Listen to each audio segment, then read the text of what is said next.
ئەنفال کۆتایی پێ نەهاتووە. ئەنفال ڕەنگە ڕەنگ و ڕووی گۆڕدراوێ و بە شێوازێکی دیکە داگیرکەرانی کوردستان لە هەر چوار پارچەی کوردستان خەریکی ژینۆساید و ئەنفالکردنی نەتەوەی کوردن. ئەگەر خومەینی فتوای جیهادی بە دژی گەلی کورددا و کوتی کورد کافرن و دەبێت بکوژرێن، درێژەی هەمان سیاست سەدام حوسێن لە ژێر ناوی ئەنفال بە دژی کوردی بەکارهێنا و ئەردۆغان لە ژێر ناوی سوورەی فەتح هێرشی کردە سەر ڕۆژاوای کوردستان.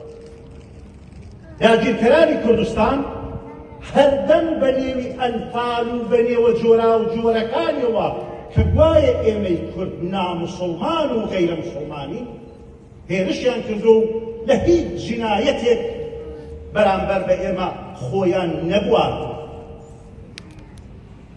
کەواتە ئەوەی خومەینی کردی و ئەوەی سەدام کردی و ئەوەی ئەردۆغان کردی لە بنەڕەتدا یەک شتن، ئەوەی ئەحمەد شەق و بەشار ئەسەد کردی لە بنەڕەتدا یەک شتن. داگیرکەرانی کوردستان باوەڕیان وایە کە ئێمە یەک نەتەوەین. هەروەکو لە دۆژمەکانی خۆشماندا لەو ماوەیەدا هەموو ئوروپا ڕژایە سەر شەقام و کتی یەکە یەکە کوردستان یەکە، داگیرکەران باش لەوە تێگەیشتون. بۆیە بۆمان جیاوازی نییە تۆ سەر بە پارتی دموکراتی کوردستانی، سەر بە حیزبی دموکراتی کوردستانی، بە کۆمەڵەی، بە پارتی سەربەخۆیی، بە پێشاتی پێکاکای یا هەر لایەنێکی بۆ ئەوان تۆ کوردی و کوردێکی باشیش بە قەولی ئەوان کوردێکت کە مردبێ. بەڵام ئێمە دەبێ بە یەکڕیزی و یەکگرتووی خۆمان هەوڵەکانی دوژمنان پوچەڵ بکەینەوە و بتوانین لە داهاتوویەکی نزیکدا بە ویست و خواستی نەتەوەکەمان کە گەیشتن بە ئازادی و سەربەخۆی کوردستانە بکەین.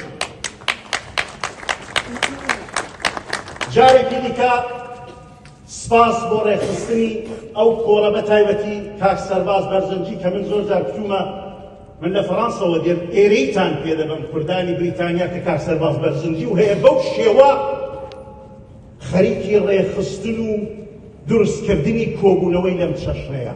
دەستخۆشی لێ دەکەم وە جارێکی دیکە سەری ڕێز و نەوازشدا دەنێوێن لە بەرامبەر هەموو شەهیدانی ڕێگەی ڕزگاری کوردستان و بە تایبەتی شەهیدانی ئەم دوایەی کە بەهۆی هێرشی درۆنی و موشەکی کۆماری ئیسلامی ئێران لە باشووری کوردستان شەهید بوون، شەهیدانی کۆمەڵە و شەهیدانی حیزبی دموکراتی کوردستانی ئێران. زۆر سپاس بۆ گشت لایەکتان، هیوای سەرکەوتن.